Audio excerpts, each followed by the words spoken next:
C'est quoi la vraie histoire du Congo, RDC? En fait, nous pouvons tout simplement la résumer autour de présidents, ou des hommes forts, ou des hommes très populaires.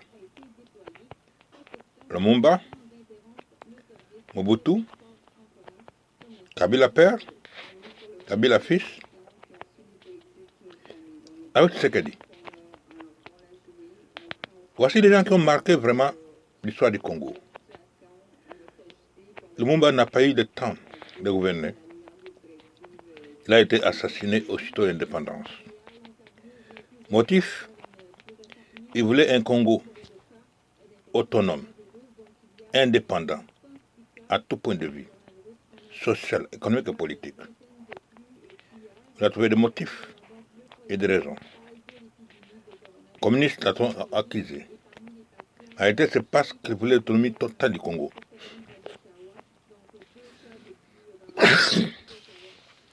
Il a été assassiné. La constitution était la nôtre. Mais ça, c'est un détail. Mobutu a pris le pouvoir par coup d'État. L'économie était encore forte. Les usines fonctionnaient. Il y avait encore les Belges dans des compagnies. Et le règne de Mobutu a eu une phase, c'est un peu dire, d'autodétermination, de conscience, ensuite d'inconscience. L'orgueil a dépassé la vérité. Il a fait changer le nom du pays. Il a cru redonner aux Congolais une certaine dignité, plutôt une dignité de façade. C'était un projet bien conçu, mais mal appliqué. Donc Mobutu a totalement détruit le Congo, complètement. On a changé de nom du Congo au Zaïre. Et lorsqu'on est entré dans l'époque du Zaïre, c'était devenu le culte du maréchal. On a tout oublié. On est devenu une république des danseurs, des buveurs et des buveurs. Et on a eu une étiquette internationale, les Zaïrois. Les Zaïrois. J'ai cassé une autre chose même. Les amis nous appellent Zaïrois, Kassaïens, Kabalal. C'est-à-dire Zaïrois, Kassaïens, voleurs. Ce n'est pas moi qui le dis, ce sont les Zambiens. J'ai dit ça pour que nous puissions comprendre les vrais enjeux du Congo. Vous ne savez pas ce qu'il est. Ce sont les Zambiens qui ont dit simplement que les Zaïrois. Je parle parce que j'ai vécu à Mbaché, j'ai vécu aussi en Zambie. C'est ce qu'on appelait. On nous appelait tous les Zaïrois Kassai Kabalal. Donc, Zaïrois, Kassaïens, voleurs. Ça, c'était l'étiquette en Zambie. Et ça, c'est important de mentionner. Ce n'est pas pour insulter, mais ce sont des vérités. Bon, bref, Mobutu a tout détruit. Détruit jusqu'au point où on n'avait plus rien vraiment. La misère était partout. Le Zaïre avait perdu toute sa valeur. Il s'est succédé des tentatives de réforme à gauche, à droite, mais toujours avec un parti unique, le MPR. Ça a détruit. Quand on est le parti politique, donc, il devait ça émerger.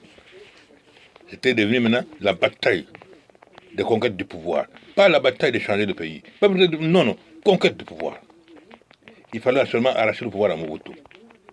Lui aussi, comme un renard, il a manipulé de manière pour essayer. Et comme le prétendant n'avait autre chose que la soif du pouvoir, l'opposition s'est battue tout simplement pour avoir le poste de Premier ministre. Avec ça, ça a tout détruit. Les haines sont entrées dans le pays. La méfiance. Tout ça s'est entré. C'était un pays sans vie. Beaucoup d'enfants sont nés dans un pays à la dérive. Personnellement, je me rappelle avoir été au Congo en 1996. Je n'oublierai jamais cet incident. On me parlait de Vimba. Je dis, ça veut dire quoi Vimba? Vimba, c'est-à-dire la farine de porc que les gens mangeaient. Parce que quand on faisait bouillir, ça gonflait. Ça, c'est Congolais qui mangeaient ça, en 96. Je dis ça pour montrer comment nous sommes un peuple méchant, malhonnête, cruel. Parce qu'à cette époque-là, le Congo n'existait même plus. C'est débrouillez-vous l'article 15. Ça n'existait plus. Ce n'était plus un pays. Nous étions unis de partout. Et jusqu'aujourd'hui, cette mauvaise réputation-là nous poursuit jusqu'aujourd'hui. Et même jusqu'aujourd'hui, nous continuons à chercher à acquiser les gens. Je le dis, surtout avec la jeunesse congolaise.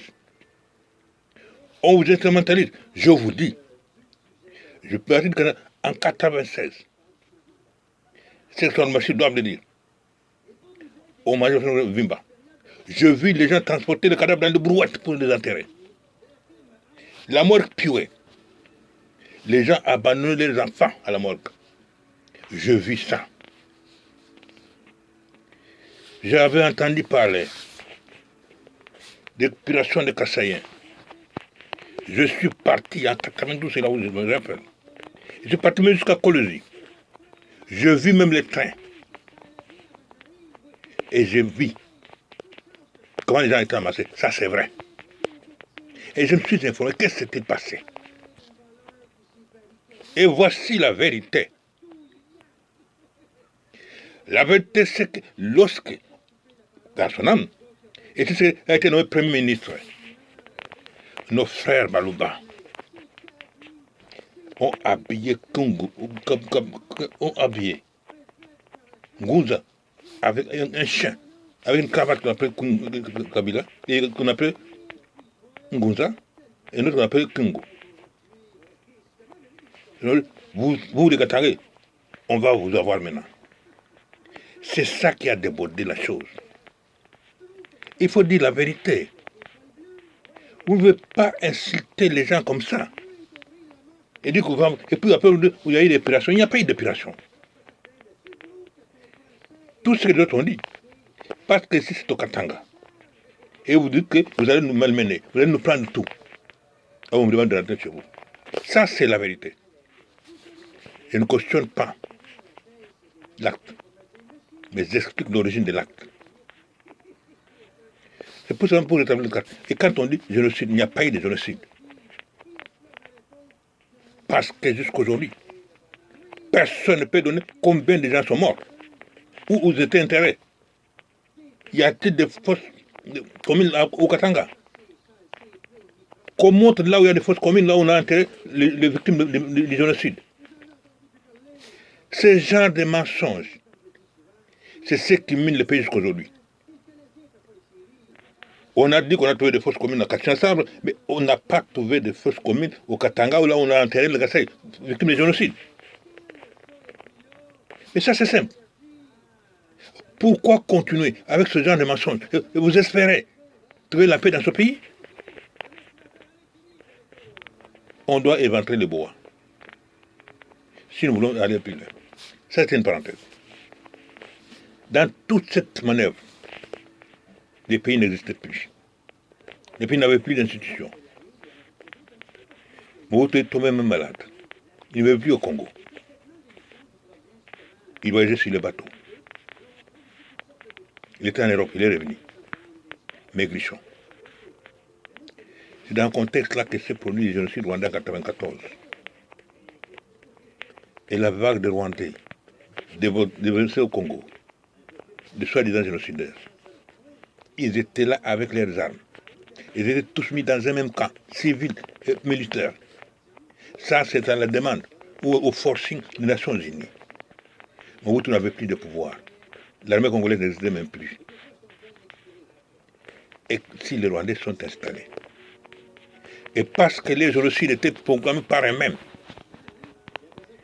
ils ont pris l'occasion de pénétrer sur le sol congolais en se servant de leur, je dis même compatriotes, qui étaient nos compatriotes, c'est ce que s'appelle aujourd'hui Banyamulenge. Ils ont créé ce nom pour se présenter comme une victime. Et c'est avec eux que les Rwandais ont envahi le Congo. Aidez-nous à maîtriser le Hutu, parce que bientôt vous tuez aussi là-bas. Ainsi vous aurez le Kivu. Ça sont des vérités inédites. Ainsi s'est engagée la guerre au Congo. Mais au mi-chemin, ils ont dit, oh, si nous sommes que le seul, on va nous accuser. Trouvons d'autres Congolais qui ne sont pas Banyamulenge, ou qui ne sont pas d'origine rwandaise ou Tutsi. On a mis tous les autres là. Mais ça semblait que non, ils n'étaient pas confiants. Il fallait trouver quelqu'un d'autre. Et cela au musée Kabila entre en danse. Et même ils disent qu'il a pris le train en cours de route. Et même quand ils disent qu'il a pris un train en cours de route, et pourquoi au Congo on dit encore que c'est lui qui les a amenés? Voici la malhonnêteté. Voici la crainte. Voici ce qui mine le Congo. Ces mensonges nourris par nous, générations qui avons tué ce pays. Je parle ça parce que nous avons l'obligation de dire la vérité pour recréer un nouveau Congo. Voici ce qui s'est passé. Les Rwandais sont arrivés et toute la guerre est arrivée. Les Ougandais, tout le monde a été là. On a parlé d'une troisième guerre mondiale. Et il ne faut pas réduire ça à des discours stupides. Oh, Kabila a amené les Rwandais. Distraire le peuple. Mais surtout intoxiquer la jeunesse. Là, on a créé des combattants de l'UDPS. Mais vous avez combattu Mobutu. Vous n'avez pas fait partir. Vous avez combattu, vous n'avez pas fait partir. Et le pire, c'est que celui qu'on a dit, le chef de la démocratie, le pays de la démocratie, il est mort en exil. Pas comme exilé politique. Il était pour raison de santé. Et c'est là encore où on peut voir la cruauté d'un peuple. Tout le monde savait, y compris l'Église, que monsieur ne pouvait plus continuer. Mais ils ont pris en otage pour aller autour de lui. Ils sont mis autour de lui. Ils ont créé des structures parallèles. Ils l'ont trahi sur son lit de mort. Et même pour ça, Kabila l'a tué. Vous voyez la cruauté des gens. Tout le monde, et lui-même en partant, il avait déjà dit qu'il n'allait pas rentrer. Mais la malhonnêteté, la cruauté. La malhonnêteté, la cruauté. Tout le monde savait. Tout le monde, sans exception, savait. Il n'y en a plus pour longtemps. On a fait des mensonges. Oh, Kabila l'a tué, tout ça, parce que Kabila l'a tué, tous les Congolais, il n'y a pas de explication au Congo, tout le monde est déjà mort parce que Kabila les a tués. Malhonnêteté, cruauté. Je dis ça parce que notre jeunesse ne doit pas être nourrie dans des mensonges, créant l'animosité, la haine, la méfiance et même l'inconscience dans notre jeunesse. Nous avons grandi, nous avons trouvé un pays riche, nous l'avons détruit. Que tu fasses quoi? Un jour ou un autre, nous allons dire, bon, même les enfants meurent. Mais reconnaissons quand même que nous ne sommes pas morts enfants. Donc, nous avons eu un parcours. Et il est temps qu'on ait cette conscience-là. Il ne s'agit plus de nous. Il s'agit des jeunesses, de nos enfants, nos petits-enfants. Il s'agit d'eux. Il faut arrêter de les amener pour notre soif de pouvoir, pour notre cruauté. Parfois, nous prenons nos propres enfants, nous les mettons à l'abri ailleurs. Et ce sont les enfants des autres. Et là, on crie, oh, on a tué Rossi, on a tué Tibet. Qui a tué Rossi? Qui a tué Tibet? C'est nous comme génération. C'est nous qui avons détruit le pays. C'est nous qui avons amené la pauvreté. C'est nous qui avons détruit les usines. Mais maintenant, on a qui a tué? C'est nous qui avons tué. C'est nous comme génération qui avons tué. C'est nous qui avons tué l'économie du Congo. Ça, ce sont les vérités. Oh, Kabila, il n'y a rien que Kabila a fait de mal. Je connais. Mouzé est venu. Il a voulu rééditer l'histoire de Lumumba. Il a pris le bateau que Lumumba a laissé. Lumumba qui voulait un Congo digne de lui-même. Lui aussi, il voulait faire ça. Lumumba n'a pas eu le temps de gouverner. Lui, au moins, il a eu un peu de temps. Mais pendant ce temps, il a recréé l'espoir. L'espoir. Mais il a été tué, assassiné, pour les mêmes raisons. Parce qu'il voulait que les Congolais deviennent autonomes. Et pour preuve, il a introduit une nouvelle monnaie. Il a relancé l'économie du Congo. On l'a accusé quoi? Dictateur. Beaucoup de choses. Les mêmes cassettes. Mais la vérité, il y avait un plan économique proposé par la soi-disant communauté internationale pilotée par les États-Unis. Et il a dit niet. Je ne veux pas de ce plan-là. Je ne veux pas de FMI, je ne veux pas de la Banque mondiale. Et il a commencé à faire. Sans FMI, sans la Banque mondiale. C'était un cauchemar pour les autres. Et le complot était ouvri pour y mettre fin. Et ceux qui ont des doutes, je le réfère, ce document là est public maintenant. Le SEC Accord and Beyond, 106 US Congress. C'est là où il y a eu des débats sur le Congo. Et vous trouverez un envoyé spécial qui a dit notre regret, c'est que Kabila a rejeté complètement notre plan économique. Notre regret. Allez lire ça, vous trouverez. Il est maintenant public. Sur Internet. Parce que ce que je dis, ce ne sont pas des choses que je ramasse. Comme vous créez des histoires. Oh, j'ai rencontré des sénateurs qui ont des intérêts. Et là, c'était tous les congrès réunis. Chacun venait donner son rapport. Nous-mêmes, nous avions notre équipe. Nous avons donné notre rapport, nos recommandations, qui ont même amené à la Sainte Cité. Bref, c'est ce que Mouzé a fait. Et il est mort. Kabila, fils, est venu. Il a observé pourquoi le Lumumba a été tué. Pourquoi son père a été tué, dans quelles conditions il a été tué. Il a trouvé un pays en guerre. Il a pris le temps d'apprendre, de voir. Qu'est-ce que je dois faire pour que les bateaux que le Lumumba avait conduits, que Mouzé a pris, pour que finalement ce bateau-là accoste, pour que les Congolais aient les rapports, les moyens, la capacité d'éprouver qu'ils peuvent faire quelque chose et de pouvoir montrer que nous devons être autonomes. Il a fait 18 ans.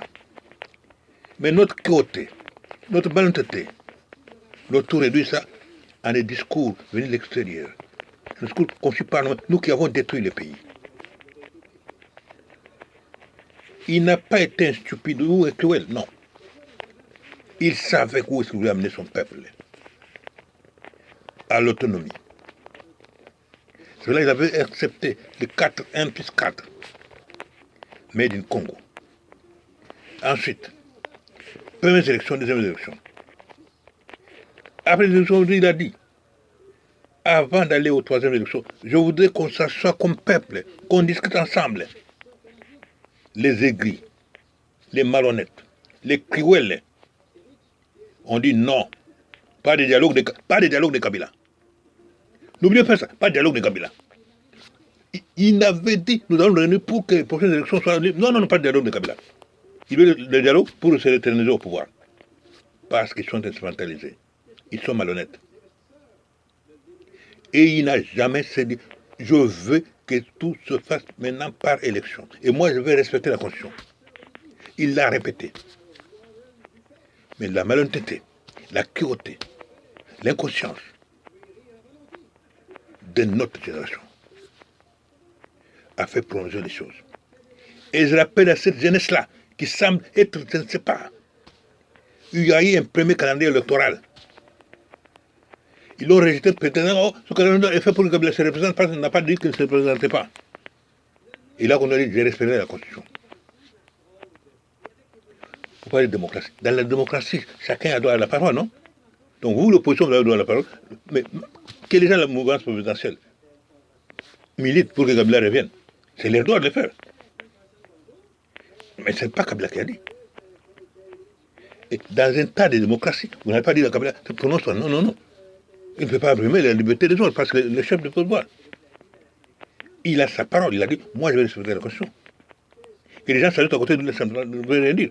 Parce que lui, il suit la démocratie. Les gens sont libres de dire.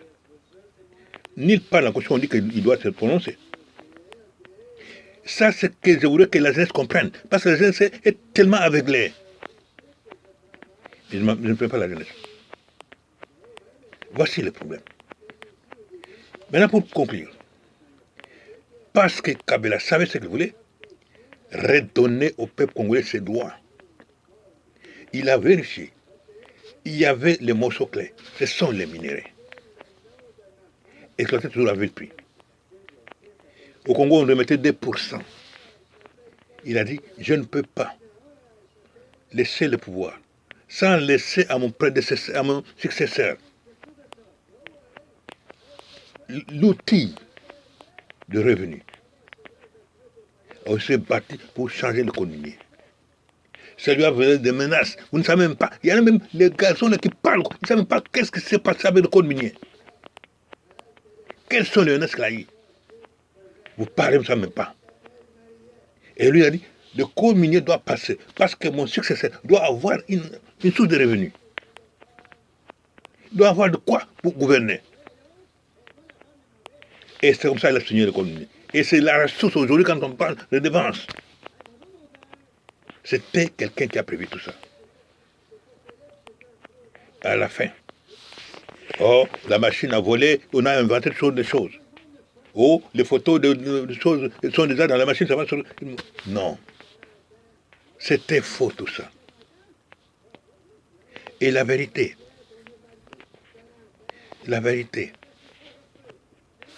c'est que il n'y avait pas de photos de Ramazan dans la machine. Donc, à partir de ça, donc, toute la machine qu'ils ont créée, c'est avéré nulle et fausse. Donc, y compris même l'Église. Peu importe comment les élections sont déroulées, ce n'est pas Ramazan qui a gagné.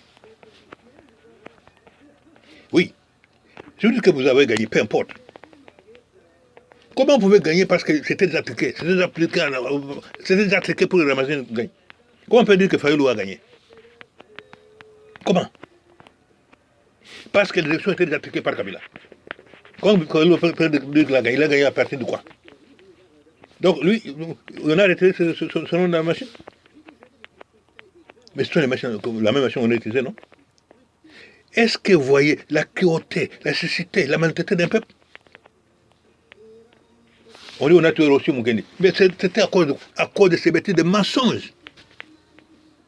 Vous avez envoyé des gens à la rue sur base de mensonges. On doit faire justice à qui? Déboulonner, c'est nous, comme une nation, nous qui avons tué le pays.